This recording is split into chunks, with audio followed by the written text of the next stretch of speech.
ค่ะผลการดำเนินงานกองทุนแม่ของแผ่นดินบ้านนาราชควายหมู่ที่11ตำบลนาราชควายอำเภอเมืองนครพนมจังหวัดนครพนม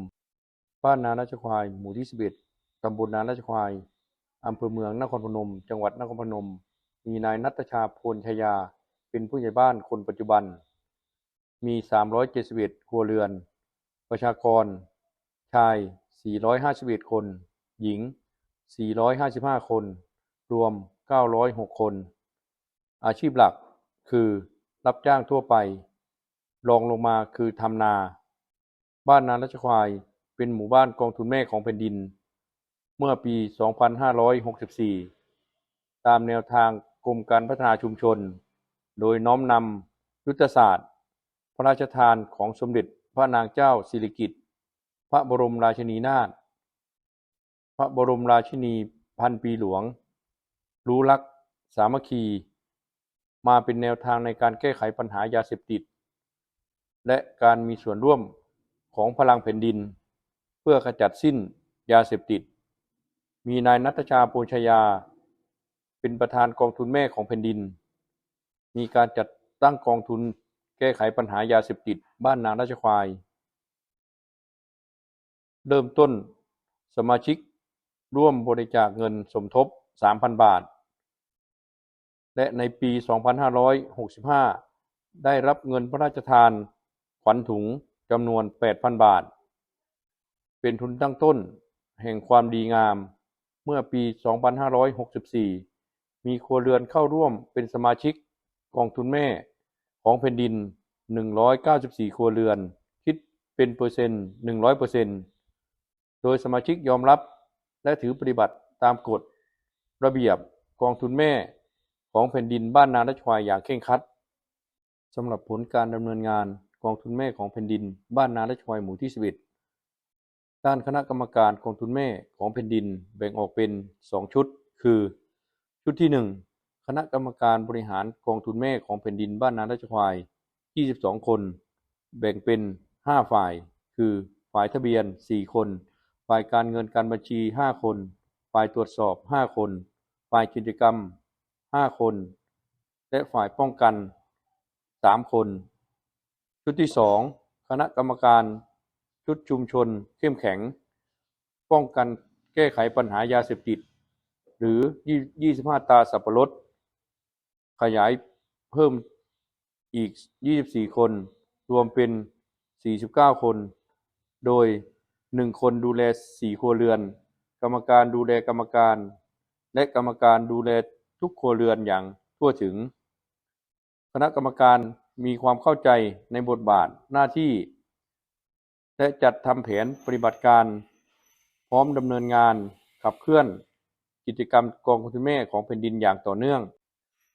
ด้านสมาชิกกองทุนแม่ของแผ่นดินทั้ง194ครัวเรือนได้ร่วมขับเคลื่อนตามกระบวนการกองทุนแม่ของแผ่นดิน10ขั้นตอนและปฏิบัติตามระเบียบบริหารงานกองทุนแม่ของแผ่นดินกฎชุมชนเข้มแข็งและกฎระเบียบอื่นๆของหมู่บ้านอย่างเคร่งครัดซึ่งระเบียบข้อบังคับของกองทุนแม่ของแผ่นดินได้จัดทำเป็นลายลักษณ์อักษรและปิดประกาศณที่ทำการกองทุนแม่ของแผ่นดินด้านการเสริมสร้างความเข้มแข็งกองทุนแม่ของแผ่นดินบ้านนาราชควายคณะกรรมการและสมาชิกได้ร่วมขับเคลื่อนได้แก่ร่วมประชุมทุกเดือนและจดบันทึกการประชุมในการประชุมจะมีการพิจารณาค้นหาผู้เสพผู้ติดยาแบบสันติวิธีทุกครั้งเพื่อเป็นการเฝ้าระวังคนในหมู่บ้านไม่ให้ไปยุ่งเกี่ยวกับยาเสพติดมีสถานที่ตั้งกองทุนแม่ของแผ่นดินที่คงทนถาวรตั้งอยู่ที่ศูนย์บริหารงานหมู่ที่11บ้านนาราชควายตำบลนาราชควายอำเภอเมืองนครพนมจังหวัดนครพนมมีกิจกรรมป้องกันและแก้ไขปัญหายาเสพติดอย่างเป็นรูปธรรมคือ 1. สนับสนุนกิจกรรมการประกวดชมรม 2B No. 1บ้านนาราชควายประเภทชุมชนได้รับเลือกเป็นตัวแทนการประกวดและได้รับรางวัลชนะเลิศประเภทชุมชนระดับประเทศ ในปี 2564 และในปี 2568 ได้รักษามาตรฐานระดับทองปีที่ 2 มีการประชาสัมพันธ์ผลงานชมรมผ่านการออกบูธจัดนิทรรศการกองทุนแม่ของแผ่นดิน เช่น งานวันต่อต้านยาเสพติดโลก พิธีมอบเงินพระราชทานเงินขวัญถุงกองทุนแม่ของแผ่นดิน จังหวัดนครพนม เดินรณรงค์ต่อต้านยาเสพติดในขบวนแห่อัญเชิญเงินพระราชทานขวัญถุงกองทุนแม่ของแผ่นดินบ้านนาราชควายและกิจกรรมอื่นๆอีกมากมาย 2. การจัดหาเงินสมทบกองทุนแม่ของแผ่นดินรับพระราชทานทุนศักดิ์สิทธิ์ 8,000 บาททุนปัญญาจัดทำผ้าป่ารับบริจาคเงินสมทบกองทุนแม่ของแผ่นดินในหมู่บ้านในพิธีรับมอบเงินพระราชทานขวัญถุงเมื่อวันที่ 23 กันยายน 2565 กระบวนแห่พิธีอัญเชิญเงินพระราชทานขวัญถุงและมอบธงสัญลักษณ์รับรองครัวเรือนปลอดภัยเมื่อวันที่ 27 เมษายน 2566 ยอดเงินผ้าป่าสมทบ 12,205 บาทมีกิจกรรมป้องกันและแก้ไขปัญหายาเสพติดอย่างเป็นรูปธรรมคือ 1. สนับสนุนกิจกรรมการประกวดชมรม 2B No.1 บ้านนาราชควายประเภทชุมชนได้รับเลือกเป็นตัวแทนการประกวดและได้รับรางวัลชนะเลิศประเภทชุมชนระดับประเทศในปี 2564 และในปี 2568 ได้รักษามาตรฐานระดับทองปีที่ 2 มีการประชาสัมพันธ์ผลงานชมรมผ่านการออกบูธจัดนิทรรศการกองทุนแม่ของแผ่นดิน เช่น งานวันต่อต้านยาเสพติดโลก พิธีมอบเงินพระราชทานเงินขวัญถุงกองทุนแม่ของแผ่นดิน จังหวัดนครพนม เดินรณรงค์ต่อต้านยาเสพติดในขบวนแห่อัญเชิญเงินพระราชทานขวัญถุงกองทุนแม่ของแผ่นดินบ้านนาราชควายและกิจกรรมอื่นๆอีกมากมายทุนศรัทธาได้รับการสนับสนุนจากกองทุนแม่ของแผ่นดินกองทุนหมู่บ้านและชุมชนเมืองนครพนมกองทุนเพื่อความมั่นคงของชาติเงินกลางหมู่บ้านเงินต้นผ้าป่าและเงินสมทบแลกเงินขวัญถุง 28,700 บาท 3. สนับสนุนการแข่งขันกีฬาเยาวชนในหมู่บ้านได้แก่งานกีฬาสีโรงเรียนบ้านนาราชควายงานกีฬาสัมพันธ์หมู่บ้านโดยเข้าร่วมกิจกรรมแข่งกีฬา 4. สนับสนุนอยู่เวรยามในช่วงเทศกาลต่างๆการเฝ้าระวังการป้องกันการระบาดของเชื้อโรคไวรัสโควิด -19 โดยมอบน้ำดื่มสนับสนุนข้อ 5. การรับรองครัวเรือนปลอดภัยจากยาเสพติด120 ครัวเรือนจาก194 ครัวเรือนและคณะกรรมการจะมีการพิจารณารับรองครัวเรือนในการประชุมทุกเดือนโดยคณะกรรมการจัดทำใบรับรองครัวเรือนและติดธงสัญลักษณ์รับรองครัวเรือนปลอดภัยจากยาเสพติดที่หน้าบ้านสมาชิก 6. ส่งเสริมสนับสนุนการพัฒนาเศรษฐกิจแบบพอเพียงในหมู่บ้านเพื่อให้เกิดการพัฒนาอย่างยั่งยืนเป็นแหล่งเรียนรู้และศึกษาดูงานด้านภูมิปัญญาทักษะฝีมือการประหยัดลดโลกร้อนมีกลุ่มอาชีพเสริมหลัก3 กลุ่มที่สนับสนุนกิจกรรมกองทุนแม่ของแผ่นดินและสมาชิกกองทุนแม่ของแผ่นดินมีส่วนร่วมในการขับเคลื่อนทำให้มีอาชีพเสริมเพิ่มรายได้ ใช้เวลาว่างให้เกิดประโยชน์ ทั้งนักเรียนสมาชิกชมรม 2B No.1 ของโรงเรียนบ้านนาราชควายเยาวชนและคนในหมู่บ้านได้แก่กองทุนธนาคารขยะจัดตั้งเมื่อปี 2557 มีสมาชิก 339 คน ซึ่งทำ MOU ในระดับหมู่บ้านกับโรงเรียนบ้านนาราชควายโรงเรียนศรีบัวบานวัดทุกแห่งในหมู่บ้านนาราชควายและในระดับตำบลทำ MOU กับธนาคารขยะทำให้สมาชิกมีรายได้ประมาณครัวเรือนละ 500 บาทต่อปี สมาชิกมีเงินฝากกับกองทุนขยะคนละไม่น้อยกว่า 300 บาท บางคนมีเงินฝากสูงถึง 21,000 บาท ปัจจุบันมีเงินกองทุนกว่า 200,000 บาท และทุกปีมีสวัสดิการ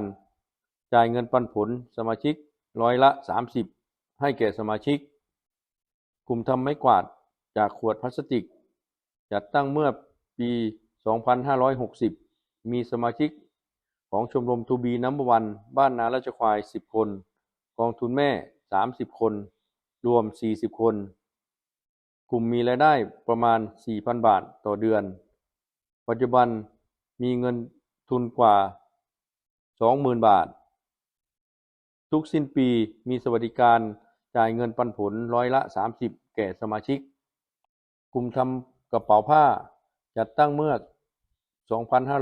2564 มีสมาชิกประกอบด้วยชมรม 2B No.1 บ้านนาราชควาย 7 คน สมาชิกกองทุนแม่ของแผ่นดิน 23 คน รวม 30 คน กลุ่มมีรายได้ประมาณ 1,000 บาทต่อเดือน ปัจจุบันมีเงินทุนกว่า 15,000 บาท และส่งเสริมสนับสนุนประชาชนในหมู่บ้านนำหลักปรัชญาเศรษฐกิจพอเพียงมาปฏิบัติทุกครัวเรือน ปลูกพืชผักสวนครัวสร้างอาหารปลอดภัยไว้รับประทานเกิดความมั่นคงทางอาหารโดยบูรณาการร่วมกับกิจกรรมถนนกินได้และทางนี้มีผลผู้คนรักกัน 7. สมาชิกร่วมเป็นจิตอาสาพัฒนาบริจาคโลหิตเป็นประจำทุกเดือนร่วมรณรงค์กิจกรรมต่างๆของหมู่บ้านเช่นกำจัดยุงลายเชิญชวนการใช้สิทธิ์ออกเสียงเลือกตั้งและอื่นๆอีกมากมายเพื่อความโปร่งใสในการดำเนินงานกองทุนแม่ของแผ่นดินได้แสดงข้อมูลการดำเนินงานกองทุนแม่ของแผ่นดินได้แก่ทะเบียนสมาชิกบันทึกการประชุมบัญชีรับจ่ายและมีการแจ้งผลการดำเนินงานรายรับรายจ่ายให้สมาชิกทราบในที่ประชุมประจำเดือนทุกครั้งมีการประชาสัมพันธ์ผลการดำเนินงานผ่านช่องทางต่างๆได้แก่การประชุมประจำเดือนหมู่บ้านหอกระจายข่าวบอร์ดประชาสัมพันธ์กลุ่มไลน์กองทุนแม่ของแผ่นดินระดับอำเภอจังหวัดกลุ่มไลน์กำนันผู้ใหญ่บ้านระดับตำบลและผ่านไลน์ผู้นำชุมชนในระดับหมู่บ้าน Facebook ของหน่วยงานพัฒนาชุมชนและหน่วยงานอื่นๆและกองทุนแม่ของแผ่นดินบ้านนาราชควายมีความพร้อมเป็นแหล่งศึกษาดูงานให้แก่หน่วยงานกลุ่มองค์กรเครือข่ายผู้สนใจทั่วไปด้านการเงินกองทุนแม่ของแผ่นดินมีการเก็บรักษาในบัญชีธนาคารมีคณะกรรมการเบิกจ่ายเป็นปัจจุบันและจัดทำบัญชีรายรับรายจ่ายที่ถูกต้องเป็นปัจจุบันตรวจสอบได้ซึ่งมีเงินกองทุนแม่ของแผ่นดิน 48,905 บาทได้นำเงินไปใช้ประโยชน์ในกิจกรรมการป้องกันและแก้ไขปัญหายาเสพติดเป็นค่าใช้จ่ายในการจัดพิธีรับพระราชทานเงินขวัญถุงกองทุนแม่ของแผ่นดิน 29,480 บาทเงินสดคงเหลือ 17,611 บาทจุด29 สตางค์ กรรมการได้นำเข้าบัญชีและจะนำไปใช้จ่ายตามแผนปฏิบัติการที่วางแผนไว้ต่อไปด้านรางวัลการประกวดต่างๆกองทุนแม่ของแผ่นดินให้การสนับสนุนกิจกรรมของชมรมทูบีนัมเบอร์วันบ้านนาราชควายอย่างต่อเนื่องจนถึงปัจจุบันซึ่งชมรมได้รับเลือกเป็นตัวแทนการประกวดระดับประเทศได้รับรางวัลชนะเลิศประเภทชุมชนระดับประเทศในปี 2564 และได้รักษามาตรฐานระดับทองปีที่ 2 ในปี 2568 ขอขอบคุณครับ สวัสดีครับ